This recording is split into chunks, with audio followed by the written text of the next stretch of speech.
Vatican voice എന്ന ഈ പ്രോഗ്രാമിലേക്ക് എല്ലാവർക്കും ഹൃദ്യമായ സ്വാഗതം. പരിശുദ്ധ പിതാവ് ഫ്രാൻസിസ് മാർപ്പാപ്പയുടെ സന്ദേശങ്ങളാണ് മുഖ്യമായും ഈ പ്രോഗ്രാമിലൂടെ നാം അവതരിപ്പിച്ചു കൊണ്ടിരിക്കുന്നത്. എന്നാൽ ഇന്ന് ഞാൻ നേരിട്ട് മാർപ്പാപ്പയുമായി ബന്ധപ്പെട്ടതല്ലെങ്കിലും വത്തിക്കാനുമായി ബന്ധപ്പെട്ട ഒരു കാര്യം, വത്തിക്കാൻ്റെ മാർപ്പാപ്പയുടെ ഔദ്യോഗിക പത്രമായ ഒസ്സർവത്താരോ റൊമാനയിൽ അതിൻ്റെ എഡിറ്റർ നമ്മുടെ മദർ തെരേസയുടെ, വിശുദ്ധ മദർ തെരേസയുടെ തിരുനാളിനോടനുബന്ധിച്ച് നടത്തിയ ഒരു അഭിമുഖ സംഭാഷണം നമുക്ക് ഏറ്റവും പ്രിയങ്കരായ വിശുദ്ധയെ മനസ്സിലാക്കാൻ സഹായിക്കുന്നത് കൊണ്ട് നിങ്ങളുടെ മുമ്പിൽ അവതരിപ്പിക്കാനാണ് ഞാൻ ശ്രമിക്കുന്നത്. ഈ പുസ്തകം എഴുതിയത് മദർ തെരേസയുടെ വിശ്വസ്തനായ ഒരു ഉപദേശകനാണ്, ആത്മാർത്ഥ സ്നേഹിതനുമാണ്, ഒരു അഡ്വക്കേറ്റാണ്, അമേരിക്കക്കാരനാണ്. അദ്ദേഹത്തിൻ്റെ പേര് ജിം ടവി എന്നാണ്. ഒത്തിരി കാലം, പ്രത്യേകിച്ച് മദർ തെരേസയുടെ അവസാന കാലഘട്ടത്തിൽ മദർ തെരേസയോടൊപ്പം ഉണ്ടായിരുന്ന വ്യക്തിയാണ്, സഹായിയായി ഉണ്ടായിരുന്ന വ്യക്തിയാണ്. മദർ തെരേസയുടെ 25ാം ചരമവാർഷികത്തോടനുബന്ധിച്ച് ആണ് ഈ ഗ്രന്ഥം കഴിഞ്ഞതിന് മുമ്പിലത്തെ സെപ്റ്റംബറിൽ പ്രസിദ്ധീകരിക്കുന്നത്. മദർ തെരേസയുടെ തിരുനാൾ നമുക്കറിയാം, സഭ ആഘോഷിക്കുന്നത് സെപ്റ്റംബർ 5-ാം തീയതിയാണ്. അതിന് 2 ദിവസം മുമ്പാണ് ഞാൻ ഈ പ്രോഗ്രാം ഇപ്പോൾ റെക്കോർഡ് ചെയ്യുന്നത്. അതുകൊണ്ടാണ് പതിവിന് വിപരീതമായി ഞാൻ ഇന്ന് നേരിട്ട് മാർപ്പാപ്പയുമായി ബന്ധപ്പെട്ടതല്ലെങ്കിലും ലോകം മുഴുവൻ ആദരിക്കുന്ന മദർ തെരേസയുടെ അന്തിമ നാളുകളുമായി ബന്ധപ്പെട്ടുള്ള ചില കാര്യങ്ങൾ അവതരിപ്പിക്കുന്ന ഈ പുസ്തകത്തിൻ്റെ കർത്താവായ ജിം ടവിയുമായി നടത്തിയ അഭിമുഖ സംഭാഷണത്തിലെ പ്രധാനപ്പെട്ട ആശയങ്ങൾ നിങ്ങളുമായി പങ്കുവയ്ക്കാൻ ആഗ്രഹിക്കുന്നത്. 12 വർഷക്കാലം മദർ തെരേസയുടെ വിശ്വസ്തനായ ഒരു ഉപദേശകനായി ജിം ടവി പ്രവർത്തിച്ചിട്ടുണ്ട്. അഭിഭാഷകൻ എന്ന നിലയിൽ നിരവധി നിയമപ്രശ്നങ്ങളിൽ അദ്ദേഹം മദർ തെരേസയെ സഹായിച്ചിട്ടുമുണ്ട്. അതിൻ്റെ വിവരങ്ങളെല്ലാം ഈ പുസ്തകത്തിൽ അവതരിപ്പിച്ചിട്ടുണ്ട്. 1980കളിൽ ഈ പ്രദേശത്തേക്ക് യുണൈറ്റഡ് സ്റ്റേറ്റ്സിലെ കോൺഗ്രസിൻ്റെ ഉദ്യോഗസ്ഥനും നിയമവിദഗ്ധനുമായി നടത്തിയ ഒരു സന്ദർശന വേളയിലാണ് ഈ ഗ്രന്ഥകർത്താവ് ടവി മദർ തെരേസയെ കാണുന്നതും പരിചയപ്പെടുന്നതും എന്ന് നമുക്ക് ഈ ഗ്രന്ഥത്തിൽ നിന്ന് മനസ്സിലാക്കാൻ സാധിക്കും. മദർ തെരേസയിൽ താൻ ദർശിച്ച ചൈതന്യം, സമർപ്പണ മനോഭാവം, ദരിദ്രരോടുള്ള സ്നേഹമെല്ലാം ടവിയെ വല്ലാതെ സ്പർശിച്ചു.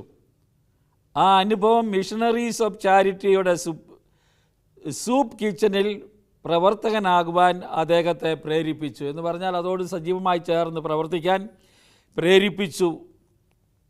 പിൻകാലത്ത് തൻ്റെ ജോലിയും ജീവിതമാർഗവും എല്ലാം ഉപേക്ഷിച്ച് ശുശ്രൂഷ ചെയ്യുവാനും മദർ തെരേസയുടെ പ്രത്യേക സഹായി എന്ന നിലയിൽ വർത്തിക്കാനും മുഴുവൻ സമയ സന്നദ്ധ സേവകനാകുവാനും അദ്ദേഹത്തെ ഇത് പ്രചോദിപ്പിക്കുകയാണ് ഉണ്ടായത്. അപ്പോൾ 2023 സെപ്റ്റംബറിൽ മദർ തെരേസ ദിവംഗതയായിട്ട് 25 വർഷമായി നമുക്ക് അറിയാം. സ്നേഹിക്കുവാനും സ്നേഹിക്കപ്പെടുവാനുമുള്ള മനുഷ്യ വ്യക്തിയുടെ ആഗ്രഹത്തെ മനുഷ്യൻ്റെ ഏറ്റവും വലിയ ദാഹമായി എന്തുകൊണ്ട് അമ്മ വിശ്വസിച്ചു എന്ന് കാണിക്കുന്ന തൻ്റെ പുസ്തകം പ്രസിദ്ധീകരിക്കുന്നതിനുള്ള ഏറ്റവും നല്ല അവസരമായി ജിം ടവി ഈ അവസരം ഉപയോഗിക്കുകയാണ് ചെയ്തിട്ടുള്ളത്. അദ്ദേഹം അനുസ്മരിക്കുന്ന സംഭവങ്ങൾ ഇവയൊക്കെയാണ്. തൻ്റെ ദൗത്യത്തെക്കുറിച്ചുള്ള അമ്മയുടെ ആഴമാർന്ന ബോധ്യം, പ്രസിദ്ധി ഉണ്ടാക്കുന്ന ദോഷങ്ങളും ആരോഗ്യ പ്രശ്നങ്ങളും അടക്കം തൻ്റെ അവസാനകാല ജീവിതത്തിൽ അവർക്ക് നേരിടേണ്ടി വന്ന ബുദ്ധിമുട്ടുകൾ, അമ്മയുടെ നേതൃത്വത്തിന് നേരിടേണ്ടി വന്ന വെല്ലുവിളികൾ, ഇതെല്ലാം ഈ ഗ്രന്ഥത്തിൽ വരച്ച് കാണിക്കുന്നുണ്ട്. അമ്മയെ കൂടുതൽ മനസ്സിലാക്കാൻ സഹായിക്കുന്ന ഒരു ഗ്രന്ഥമാണിത്. ആ കഥകൾ അമ്മയുടെ ദൈവഭക്തിയും പരമദരിദ്രരോടുള്ള സേവന മനോഭാവവും മാത്രമല്ല, യാതൊരു പരിധിയുമില്ലാതെ എങ്ങനെ ദൈവത്തെയും സഹോദരന്മാരെയും സ്നേഹിക്കാം എന്നും എങ്ങനെ കൂടുതൽ എളിമയുള്ളവളും പ്രാർത്ഥിക്കുന്നവളുമാകാമെന്നും തന്നെ പഠിപ്പിച്ചു എന്ന് വ്യക്തമാക്കുന്നതാണ് ഈ ഗ്രന്ഥത്തിലെ കാര്യങ്ങളെല്ലാം തന്നെ. ഈ പുസ്തകത്തിൽ നിന്നുമുള്ള വരുമാനം അദ്ദേഹം ഉപയോഗിക്കുന്ന ധാരാളം പുസ്തകം അമേരിക്കക്കാരനാണ്, വിൽക്കാൻ സാധിച്ചിട്ടുണ്ട്. മിഷണറീസ് ഓഫ് ചാരിറ്റിക്കും മദർ തെരേസുമായി ബന്ധപ്പെട്ട ഉപവിപ്രവർത്തനങ്ങൾക്കുമായിട്ടാണ് അദ്ദേഹം നൽകുന്നത്. വത്തിക്കാൻ റേഡിയോയുമായി നടത്തിയ ഒരു അഭിമുഖത്തിൽ അതാണ് ഞാൻ നിങ്ങളോട് പറയുന്നത്, വത്തിക്കാനുമായുള്ളൊരു ബന്ധം. അതാണ് എന്നെ ഈ അഭിമുഖം ഇവിടെ അവതരിപ്പിക്കുന്നതിന് പ്രേരിപ്പിക്കുന്നത്. ജീൻ ടോബി പുസ്തകത്തെയും തൻ്റെ വ്യക്തിപരമായ അനുഭവങ്ങളെയും കുറിച്ച് സംസാരിക്കുന്നുണ്ട്. നമുക്ക് ഈ അഭിമുഖം ഫോളോ ചെയ്യാം. നമുക്ക് മദർ തെരേസയെ കൂടുതൽ മനസ്സിലാക്കാൻ അത് ഇടയാക്കുകയും ചെയ്യും. കഴിഞ്ഞതിൻ്റെ മുമ്പിലത്തെ സെപ്റ്റംബറിൽ പുറത്തു വന്ന സ്നേഹിക്കുവാനും സ്നേഹിക്കപ്പെടുവാനും എന്ന പുസ്തകത്തെക്കുറിച്ച് ഏതാനും കാര്യങ്ങൾ പറയാമോ? ഇതായിരുന്നു ആദ്യത്തെ ചോദ്യം. അതിന് ജീം പറയുന്ന ഉത്തരം ഇതാണ്: മദർ തെരേസയുടെ മാനവികതയുടെ മനോഹാരിത മനസ്സിലാക്കുന്നതിനുള്ള എൻ്റെ ആഗ്രഹത്തിൻ്റെ ഫലമാണ് ഈ പുസ്തകം. എന്ന് പറഞ്ഞാൽ ആ മനുഷ്യ സ്ത്രീയെ, മദർ തെരേസ എന്ന മനുഷ്യ സ്ത്രീയെ അവതരിപ്പിക്കുകയാണ്. പരിശുദ്ധ അമ്മ എത്ര യാഥാർത്ഥ്യബോധമുള്ളവളായിരുന്നു എന്ന് നമുക്ക് മനസ്സിലാക്കാൻ കഴിയും. തൻ്റെ മാതൃജീവിതത്തിൻ്റെ ഭാഗമായി തൻ്റെ അനുദിന ശുശ്രൂഷകളിലൂടെ തൻ്റെ ദൈവവിളി എങ്ങനെ ജീവിച്ചുവെന്നും ഫ്രാൻസിസ് മാർപ്പാപ്പ പലപ്പോഴും ഓർമ്മിപ്പിക്കാറുണ്ട്. അതാണ് ഞാൻ വീണ്ടും മാർപ്പാപ്പയുമായി ബന്ധപ്പെട്ട് നിൽക്കുന്ന ഒരു കാര്യം. മദർ തെരേസയെപ്പറ്റി പറയുമ്പോഴെല്ലാം 100 നാവാണ് ഫ്രാൻസിസ് മാർപ്പാപ്പയ്ക്ക് ഉള്ളത്. മാതൃത്വപരമായ ഒരു ജീവിതമാണ് മദർ തെരേസ നയിച്ചത്. അനുദിന ശുശ്രൂഷകളിലൂടെ തൻ്റെ ദൈവവിളി എങ്ങനെ ജീവിച്ചു എന്ന് വ്യക്തമാക്കുകയും ചെയ്യുന്നുണ്ട്. അതുതന്നെയായിരുന്നു മദർ തെരേസയുടെയും കാര്യം. തൻ്റെ മാനവികതയ്ക്ക് വിരുദ്ധമായല്ല, അതിലൂടെയാണ് അവർ വിശുദ്ധയായത്. ഇതാണ് പ്രധാനം. പലപ്പോഴും വിശുദ്ധരെക്കുറിച്ച് തെറ്റായ ഒരു ധാരണയുണ്ട്. അവർ അമാനുഷികരാണ്, നമ്മളെപ്പോലെ പച്ചയായ രക്തവും മാംസവുമുള്ള വ്യക്തികളാണ് എന്ന് കാണാൻ ഈ ഗ്രന്ഥകർത്താവ് ശ്രദ്ധിക്കുകയാണ് ചെയ്തിട്ടുള്ളത്. അവളുടെ ദൃഢതയും നിശ്ചയദാർഢ്യവും അവൾക്കുണ്ടായിരുന്ന നർമ്മബോധവും സത്യമായിരുന്നു, ഒരു യാഥാർത്ഥ്യമാണ് എന്ന് ഗ്രന്ഥകർത്താവ് നമ്മോട് പറയുന്നു. അവൾ ശരീരവും രക്തവും ഉള്ളവളായിരുന്നു. നാം അത് മനസ്സിലാക്കണം വിശുദ്ധരെക്കുറിച്ചൊക്കെ നമ്മൾ പഠിക്കുകയും ചിന്തിക്കുകയും ചെയ്യുമ്പോൾ. കാരണം നാം പലപ്പോഴും നമ്മുടെ വിശുദ്ധരെ പ്ലാസ്റ്റിക് പ്രതിമകളാക്കുന്നു. ഗ്രന്ഥകർത്താവ് പറയുകയാണ്, അങ്ങ് മാറ്റി നിർത്തും. ഇപ്പം കുറേയൊക്കെ മാറിയിട്ടുണ്ട്, നമ്മൾ വിശുദ്ധരെ കൂടുതൽ അടുത്തറിയുന്നത് കൊണ്ട്. നമ്മുടെ നാട്ടിൽ പോലും ആണെങ്കിലും ധാരാളം വിശുദ്ധരുണ്ട്, നമ്മൾ കണ്ട മനുഷ്യർ, അനുഭവിച്ച മനുഷ്യർ, പച്ചയായ മനുഷ്യർ. അപ്പം അതുകൊണ്ട് പണ്ട് നമുക്ക് അങ്ങനെ അല്ലായിരുന്നു, ഇങ്ങനെ മാറ്റി നിർത്തും. ഗീവർഗീസ് ആണെങ്കിലും സെബസ്ത്യാനോസ് ആണെങ്കിലും അന്തോനീസ് ആണെങ്കിലും ഇവരെല്ലാം നമ്മൾ കണ്ടിരുന്നത് വലിയ അമാനുഷിക മനുഷ്യരായിട്ടാണ്. ശരിയാണ്, യഥാർത്ഥ മനുഷ്യരാണ്. ആ മനുഷ്യത്വത്തിലാണ് വിശുദ്ധി അടങ്ങിയിരിക്കുന്നത്. പരിശുദ്ധ പിതാവ് ഫ്രാൻസിസ് മാർപ്പാപ്പ നമുക്കറിയാം, ആനന്ദിച്ച് ആഹ്ലാദിക്കുവിൻ എന്ന പേരിൽ വിശുദ്ധിയെപ്പറ്റി ഒരു മനോഹരമായ അപ്പസ്തോലിക ലേഖനം എഴുതിയല്ലോ. അതിൽ എടുത്തു പറയുന്നത് ഈ മാനുഷികതയെക്കുറിച്ചാണ്. അതുതന്നെയാണ് ഈ ഗ്രന്ഥകർത്താവും മദർ തെരേസയെക്കുറിച്ച് പറയുന്നത്. നമ്മളെ മാനവികത വിശുദ്ധരിൽ നിന്ന് എടുത്തു മാറ്റരുത്. വാസ്തവത്തിൽ മദർ തെരേസ ചിരിക്കുവാൻ ആഗ്രഹിച്ചവളാണ് എന്ന് അദ്ദേഹം പറയുന്നു. അവർ കോപിക്കുന്നവളാണ്. അവർക്ക് ചോക്ലേറ്റുകൾ വളരെ ഇഷ്ടമായിരുന്നു. ഗ്രന്ഥകർത്താവ് പറയുകയാണ്, അവർ കരഞ്ഞിരുന്നു. അറിയുമോ, അവർ എല്ലാ അർത്ഥത്തിലും മനുഷ്യ സ്ത്രീയായിരുന്നു. ഇത് അവതരിപ്പിക്കാനാണ് ഈ ഗ്രന്ഥത്തിൽ ശ്രമിക്കുന്നത്. അതാണ് അവരെ ഇത്ര ആക്കുന്നതും. അതാണ് ദൈവകൃപയ്ക്ക് പ്രവർത്തിക്കുവാൻ അവളെ ഇത്രയും സംലഭ്യയാക്കിയത് എന്നും അദ്ദേഹം പറയുകയാണ്. ആദ്യത്തെ ഒരു ചിന്ത അതാണ് അദ്ദേഹം അവതരിപ്പിക്കുന്നത്. അതുകൊണ്ടാണ് ധാരാളം പേരെ ആകർഷിക്കുവാൻ മദർ തെരേസയ്ക്ക് സാധിച്ചത്.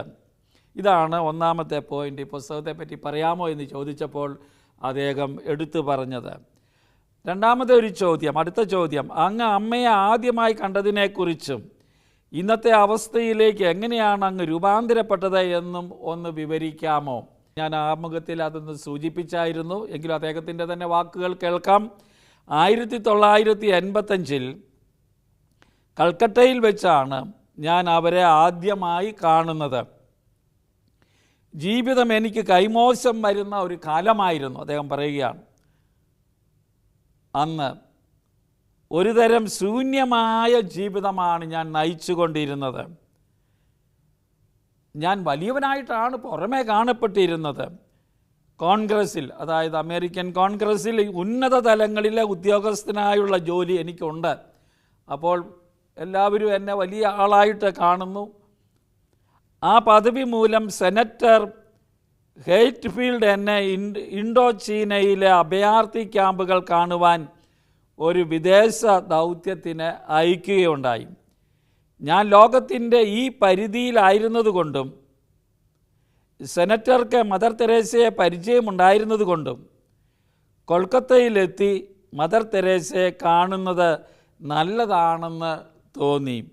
അങ്ങനെയാണ് മദർ തെരേസയെ കാണാൻ വരുന്നത്. സിറ്റിയിലെത്തി ഒരു ദിവസം അമ്മയോടൊപ്പം ചെലവഴിക്കുന്നതിന് എനിക്ക് സാധിച്ചു. ഞാൻ ആഗ്രഹിച്ചത് ഒന്ന് കണ്ടു മടങ്ങുക എന്നത് മാത്രമായിരുന്നു. പക്ഷേ അവിടെ നിന്നും 5 ദിവസത്തേക്ക് ഹാവായിക്കും പോകാനായിരുന്നു എൻ്റെ പരിപാടി. കണ്ട് ഉടനെ തന്നെ ഹാവായിക്ക് പോകണം. ഞാൻ തയ്യാറാക്കിയ പരിപാടി അതായിരുന്നു. അങ്ങനെ 1985 ഓഗസ്റ്റ് 20 ഞാൻ വലിയ കരങ്ങളുള്ള ആ ചെറിയ സ്ത്രീയെ കണ്ടു. ചെറിയ മനുഷ്യ സ്ത്രീ ആയിരുന്നല്ലോ മദർ തെരേസ, നമുക്കറിയാം. പക്ഷേ അത് അവളുടെ കൈകൾ വലുതെന്ന് പറഞ്ഞാൽ ആലങ്കാരികമായ ഭാഷയാണ് ഇവിടെ ഉപയോഗിച്ചിരിക്കുന്നത്. ആ ആഴ്ച അവർക്ക് 75 തികയുകയായിരുന്നു. എങ്കിലും ഒരു സ്കൂൾ കുട്ടിയെപ്പോലെ ജീവനും പ്രസരിപ്പുമായി അവർ മുറിയിലേക്ക് വന്നു. ഞാനല്ലായിരുന്ന എല്ലാമായിരുന്നു അവർ. പറഞ്ഞല്ലോ, അദ്ദേഹത്തിന് ഒരു ഹൃദയത്തിൽ വലിയ സന്തോഷമില്ലാതിരുന്ന ഒരവസ്ഥയായിരുന്നു. പക്ഷേ മദർ തെരേസ 75-ാം വയസ്സിലും വളരെ സന്തോഷവതിയും വളരെ ഉന്മേഷവതിയുമായി കാണപ്പെട്ടതുകൊണ്ടാണ് അദ്ദേഹം അങ്ങനെ പറയുന്നത്. അവൾക്ക് വലിയ ലക്ഷ്യങ്ങളുണ്ടായിരുന്നു, ഉദ്ദേശ്യങ്ങളുണ്ടായിരുന്നു. എല്ലാം ഈശോയോടുള്ള സ്നേഹത്തിനായി അവൾ ചെയ്തവളാണ്. അങ്ങനെ ആ കൂടിക്കാഴ്ച വലിയൊരു ചലനമുണ്ടാക്കി എന്നിൽ. അന്ന് ഉച്ച കഴിഞ്ഞ് മരണാസന്നർക്കായുള്ള തൻ്റെ ഭവനത്തിലേക്ക് അവർ എന്നെ അയച്ചു. മരിക്കാൻ കിടക്കുന്ന അന്ത്യ കാലഘട്ടത്തിലുള്ളവരെ ശുശ്രൂഷിക്കുന്ന വലിയ ഭവനമായിരുന്നല്ലോ മദർ തെരേസയ്ക്ക് കൽക്കട്ടയിലെ പ്രധാനമായുള്ള സ്ഥലത്തുണ്ടായിരുന്നത്. ഒരു വിനോദയാത്രയ്ക്ക് എന്നാണ് ഞാൻ കരുതിയത്. അങ്ങോട്ട് പോകാൻ പറഞ്ഞപ്പോൾ കരുതിയത് മദറിൻ്റെ കൂടെ പോകാമെന്ന് കരുതി. അവിടെയുള്ള ആരെയും സ്പർശിക്കുവാനോ അവിടെ ജോലി ചെയ്യുവാനോ എനിക്ക് ഒരു ഉദ്ദേശ്യവും ഉണ്ടായിരുന്നില്ല. എന്നാൽ സിസ്റ്റർ കരുതിയത് ഞാൻ സന്നദ്ധ പ്രവർത്തനത്തിന് ചെന്നവനാണ് എന്നാണ്. ധാരാളം വിദേശികൾ അമേരിക്കയിൽ നിന്നൊക്കെ മദർ തെരേസയോട് കൂടെ സന്നദ്ധ സേവനത്തിന് വരികയും മാസങ്ങളോളം ജോലി ചെയ്യുകയും ചെയ്യുന്ന ഒരു പതിവ് അന്നുണ്ട്. ഇപ്പോഴും ആളുകൾ വരുന്നുണ്ട്. വൃത്തിയാക്കുവാൻ പറഞ്ഞ സിസ്റ്റർ എന്നെ ഏൽപ്പിച്ച അവിടുത്തെ കിടക്കയിൽ കിടന്ന പുഴുക്കൾ പിടിച്ച ആ മനുഷ്യനെ തൊടുവാൻ എനിക്കാവില്ല എന്ന് പറയുവാൻ എൻ്റെ അഹങ്കാരം എന്നെ അനുവദിച്ചില്ല. അങ്ങനെയാണ് തൊടേണ്ടി വന്നത്. മദർ തെരേസ പറഞ്ഞ പുഴുവരിച്ച് കിടക്കുന്ന ആ മനുഷ്യനെ തൊടുവാനും കഴുകുവാനും ആശ്വസിപ്പിക്കാനും. അതുകൊണ്ട് ഞാൻ പോയി അവനെ വൃത്തിയാക്കി. അതെന്നെ വല്ലാതെ മാറ്റി. ക്രിസ്തുവിനെക്കുറിച്ചും ദരിദ്രരിലുള്ള അവിടുത്തെ അദൃശ്യ സാന്നിധ്യത്തെക്കുറിച്ചും മദർ തെരേസ എന്നോട് പറഞ്ഞു. ഇതായിരുന്നില്ല മദർ തെരേസയുടെ ഒരു യുക്തിയായിട്ടുണ്ടായിരുന്ന, പാപങ്ങൾക്ക് വേണ്ടി ചെയ്യുന്നത്. ക്രിസ്തുവാണ് ഈ ദരിദ്രരിൽ ജീവിക്കുന്നത്. ഞാൻ ക്രിസ്തുവിനാണ് ഇവരിലൂടെ ശുശ്രൂഷ ചെയ്യുന്നത്. ഈ ഒരു ബോധ്യത്തോടെ ചെയ്തതാണ് മദർ തെരേസയുടെ വലിയ മഹത്വം എന്നത് നമ്മൾ ഓർക്കണം. ആ ശരീരത്തിൽ ഞാൻ തൊട്ട അന്നാണ് ഈശോ എന്നെ തിരിച്ച് സ്പർശിച്ചത്. അവൻ്റെ ജീവിതത്തിൻ്റെ അർത്ഥം അങ്ങനെയാണ്. ഈ ജിം മദർ തെരേസയുടെ കൂടെ കൂടിയതും അവസാനകാലം 12 കൊല്ലം വസിച്ചതും എന്ന കാര്യം നമുക്ക് ഓർക്കാം. നിശ്ചയമായി നിരവധി മാറ്റങ്ങൾക്ക് അത് കാരണമായി. എൻ്റെ ജീവിതം മാറി എന്ന് അദ്ദേഹം ഈ പുസ്തകത്തിൽ എഴുതിയിട്ടുള്ള കാര്യം, ഒപ്പം മദറിനെ പറ്റി പറഞ്ഞിട്ടുള്ള കാര്യം, ഈ ഗ്രന്ഥത്തെക്കുറിച്ചുള്ള അതിൻ്റെ ഒരു പശ്ചാത്തലങ്ങളാണിതെല്ലാം. അടുത്തൊരു ചോദ്യം ഒസർവത്താര റൊമാനയുടെ എഡിറ്റർ ചോദിക്കുന്നത്, മദർ തെരേസയുടെ ഒരു പ്രയോഗം ഞാൻ ഓർക്കുന്നു. അവർ ഒരിക്കൽ പറഞ്ഞു, ദരിദ്രരെ സുവിശേഷവൽക്കരിക്കുന്നത് നാം അല്ല, പിന്നെയോ അവരാണ് നമ്മെ സുവിശേഷവൽക്കരിക്കുന്നത്.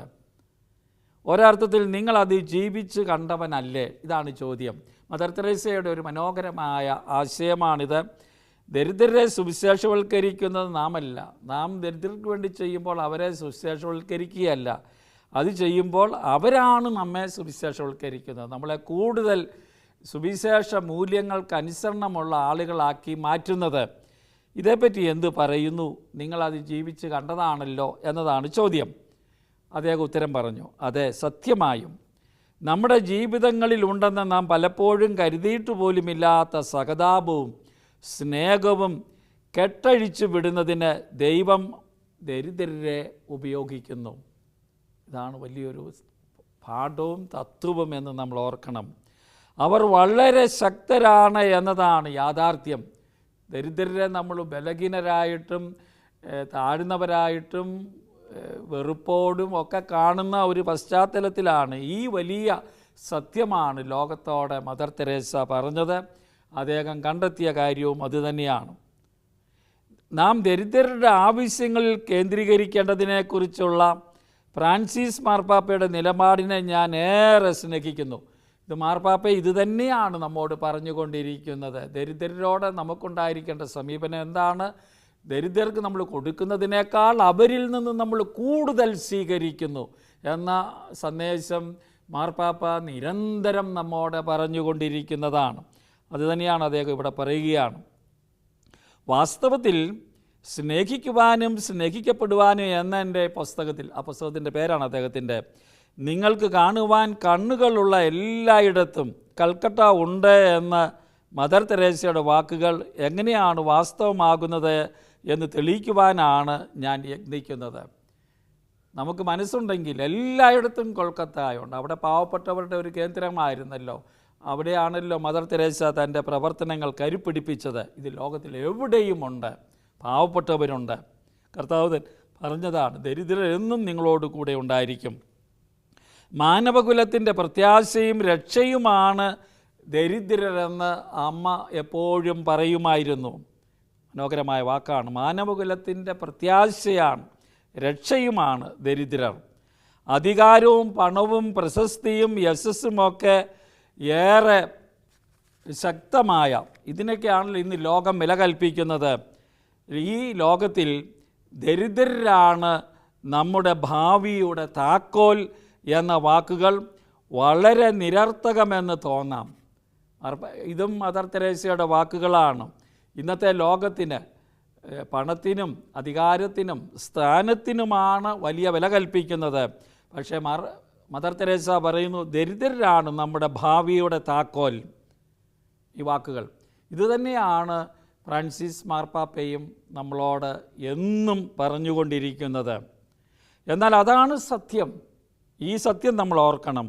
നാം അത് മനസ്സിലാക്കുന്നില്ലെങ്കിൽ ഈ ഭിന്നതയും വഴക്കുകളും തുടരും, ഇന്ന് ലോകത്തെ തുടർന്നുകൊണ്ടിരിക്കും. അതുകൊണ്ടാണ് മദർ തെരേസയുടെ സന്ദേശം ഇന്ന് ഏറെ പ്രസക്തമാകുന്നത്. ഫ്രാൻസിസ് മാർപ്പാപ്പ അത് ശക്തമായി നമ്മെ ഉത്ബോധിപ്പിച്ചു കൊണ്ടിരിക്കുന്നത്. നാം മദറിൻ്റെ ശബ്ദം കേൾക്കേണ്ടതാണ് ജിം നമ്മോട് പറയുകയാണ്. അടുത്ത ഒരു ചോദ്യം കൂടി നമുക്ക് ഈ എപ്പിസോഡിൽ ചർച്ച ചെയ്യാം. ചോദിച്ച ചോദ്യം ഇതാണ്: അവരാണ് ലോകത്തിൻ്റെ പ്രത്യാശ എന്ന യാഥാർത്ഥ്യത്തിന് ജീവൻ വെച്ചതായ അങ്ങയുടെ ജീവിതത്തിലെ അനുഭവങ്ങൾ പറയാമോ? അമ്മയോടൊപ്പം ആയിരുന്നപ്പോൾ അത് കണ്ടതും അനുഭവിച്ചതും പറയാമോ? ലോകത്തിൻ്റെ പ്രത്യാശ ദരിദ്രരാണ് എന്ന അമ്മയുടെ ആ വാക്കുകൾ അത് അനുഭവത്തിലൂടെ എങ്ങനെ സമർത്ഥിക്കാൻ കഴിയുമെന്നതാണ് ചോദ്യം. അമ്മ ദരിദ്രരുമായി ഇടപഴകുന്നത് ഇന്ത്യയിൽ വെച്ച് കണ്ടതുകൊണ്ടാണ് ഞാൻ അവർക്കൊപ്പം ചേർന്നത്, ജിം പറഞ്ഞു. ചിലയിടങ്ങളിൽ ഞാൻ അവർക്കൊപ്പം സഞ്ചരിച്ചു. ഞാൻ മനസ്സിലാക്കിയ ഒരു കാര്യം, അവർക്ക് ദാരിദ്ര്യമെന്നത് കേവലം ഭൗതികമായ ഒരവസ്ഥ ആയിരുന്നില്ല. വെറും ഭൗതികത മാത്രമല്ല, ദാരിദ്ര്യത്തിന് ഭൗതിക മാനമുണ്ടെന്ന് എല്ലാവർക്കും അറിയാം. ഇത്രയേറെ സമ്പത്തും സമൃദ്ധിയുമുള്ള ലോകത്തിൽ വാസ്തവത്തിൽ അത് അപമാനകരമാണ് ഒത്തിരി പേര് ദരിദ്രരായിരിക്കുന്നത്. അവർ ആത്മീയ ദാരിദ്ര്യവും കാണുന്നു. അതാണ് മദർ തെരേസ പറയുന്ന ഒരു കാര്യം, ആത്മീയ ദാരിദ്ര്യം, ആ ഭീകരമായ ഏകാന്തത. എൻ്റെ പുസ്തകത്തിന് സ്നേഹിക്കുവാനും സ്നേഹിക്കപ്പെടുവാനും എന്ന ശീർഷകം തിരഞ്ഞെടുത്തതിൻ്റെ കാരണം മനുഷ്യൻ്റെ അടിസ്ഥാനമായ ദാഹം സ്നേഹിക്കുവാനും സ്നേഹിക്കപ്പെടുവാനും ഉള്ളതാണ് എന്ന അമ്മയുടെ പ്രസ്താവനയാണ് എന്ന് അദ്ദേഹം പറയുന്നു. ഇത് ജീവിതമാണ്, ഇതാണ് മനുഷ്യ ജീവിതം, സ്നേഹിക്കാനും സ്നേഹിക്കപ്പെടാനും ഉള്ളതാണ്. ഓരോ വ്യക്തിയുടെയും മൗലികമായ ദാഹം ഇതാണെന്ന് തിരിച്ചറിയപ്പെടുന്നതുവരെ പ്രശ്നങ്ങളുടെ മറുവശത്താവും നാം കേന്ദ്രീകരിക്കുക. സ്നേഹം അനുഭവിക്കപ്പെടാത്തപ്പോൾ, തങ്ങളെ ആവശ്യമുണ്ടെന്ന് മനസ്സിലാക്കപ്പെടാത്തപ്പോൾ, തങ്ങൾ സ്വാഗതം ചെയ്യപ്പെടുന്നു എന്നറിയാത്തപ്പോൾ ഉണ്ടാകുന്ന ആത്മീയ ദാരിദ്ര്യം അത് വളരെ വലുതും ഭീകരവുമാണ് എന്ന് മദർ തെരേസ പറയും. പാശ്ചാത്യ ലോകത്ത് അമേരിക്കയിലൊക്കെ ചെന്നപ്പോൾ അവരോട് മദർ തെരേസ പറഞ്ഞതും ഈ കാര്യമാണ്. നമുക്കറിയാം, എപ്പിസോഡ് അവസാനിക്കാനുള്ള സമയമായി. നമുക്ക് ഇത് തുടരാം. ഇത് പ്രധാനപ്പെട്ടതാണ്. നമ്മുടെയൊക്കെ ജീവിതത്തെ മാറ്റിമറിക്കേണ്ട, ജീവിതത്തിൽ പരിവർത്തനം വരുത്തേണ്ട സന്ദേശമാണ്. ഉൾക്കൊള്ളുന്നത് കൊണ്ടാണ് ഈ കാലഘട്ടത്തിൽ ഏറ്റവും അധികം ലോകത്തെ സ്വാധീനിച്ച മദർ തെരേസയെ പറ്റിയുള്ള ഈ ചിന്തകൾ നാം പങ്കുവയ്ക്കുന്നത്. നമുക്ക് കൂടുതൽ സ്നേഹം ഉള്ളവരാകാൻ, സ്നേഹിക്കുന്നവരാകാൻ, സ്നേഹിക്കപ്പെടുന്നവരാകാൻ വേണ്ട കൃപയ്ക്കായി പ്രാർത്ഥിക്കാം. അടുത്ത എപ്പിസോഡിൽ ഇത് തുടരാം.